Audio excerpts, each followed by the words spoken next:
We had a deal, and you didn't hold up your end. It's not what it looks like. I can explain. I just need more time. Time is something you don't have. No. This isn't personal, this is business. We. I warned you what was gonna happen. Hold on, we.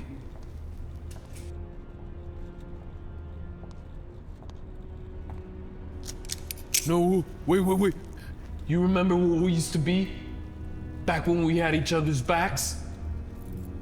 I didn't screw this up. You're the one being set up. The answer's closer than you think. You really think I'm gonna believe that? Think about it. Who else has more to gain if I disappear?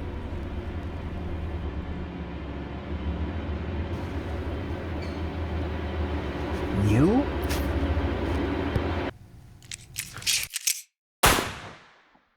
We shot this entire short film in a warehouse style location. There was no windows, no natural light, just exactly what we brought in.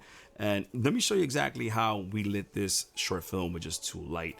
Starting with the main source of light was the Godox Knowled F400R, rigged overhead set to 3200 Kelvin, not to simulate a golden hour or a sunset, but to mimic the look of an old industrial overhead light. You know, those hangy, gritty, focused lights that you see in these warehouses.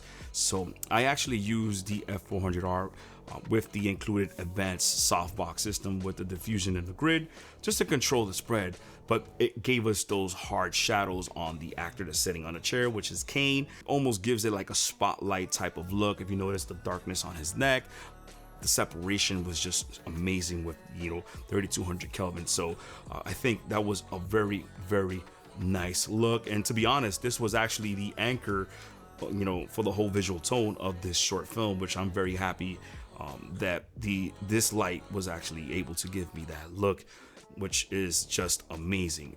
So let's talk about the second light that I use for this short film, which is the Godox Knowled F200R.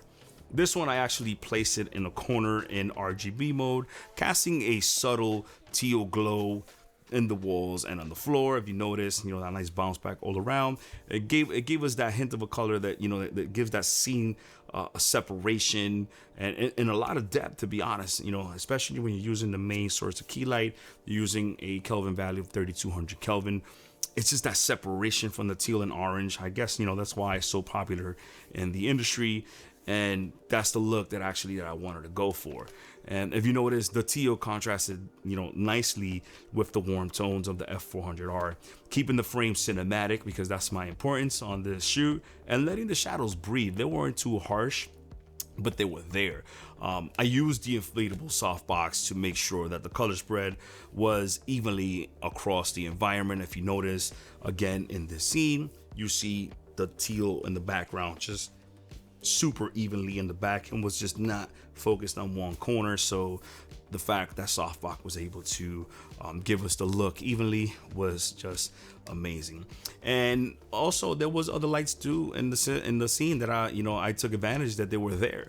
Practical lights that were hanging actually in that place, which actually worked to our advantage. And practical lighting is obviously lights that you see in the scene, and it just gave it that nice character. Things like that, like fixtures, just gives you that nice glow or faint, background bulbs that, it's just give you that nice dimension, and it helped the scene a lot. We didn't touch them too much, so I just didn't want to, mess around with, that place is light, but knowing that they were there, we just took advantage of those light that, we could be able to, include them in the scene, which was super awesome. So I want to talk about specs on these lights because I know everybody loves this topic. Me, I don't care too much for the specs. I just care for what can I do with this light and how it's going to help me on my next project. So starting with the F400R, it is a 400 watt RGBWW panel light with a CRI value of 96 plus and a TLCI of 97 plus. That means you're getting clean, accurate light, no ugly skin tones or color shifts. It's fully turnable from from 1800 Kelvin to 10,000 Kelvin. It has a full HSI mode and a gel mode to, you know, if you need that, which is very cool. Moving with the F200R shares the same engine of, you know, but of that F400R, but on a lighter 200 watt form. And paired with the inflatable softbox, like I said, it becomes just, you know, this portable monster. Flexibility is there. The RGB is just perfect for small, you know, spaces of, you know, I just want to say is that the F200R, you could place it anywhere and it's gonna give you that look. Let's talk about features that maybe you need or you're interested in. Built-in effects. I mean, I didn't use them in this project, but they have built-in effects. Let's move on to price. The F400R goes for $2,390 US, and the F200R comes in around $1,200. But listen, they're pro level lights and they deliver pro level results. I mean, look at these images right now. These lights honestly gave me, I think this is my best shoot.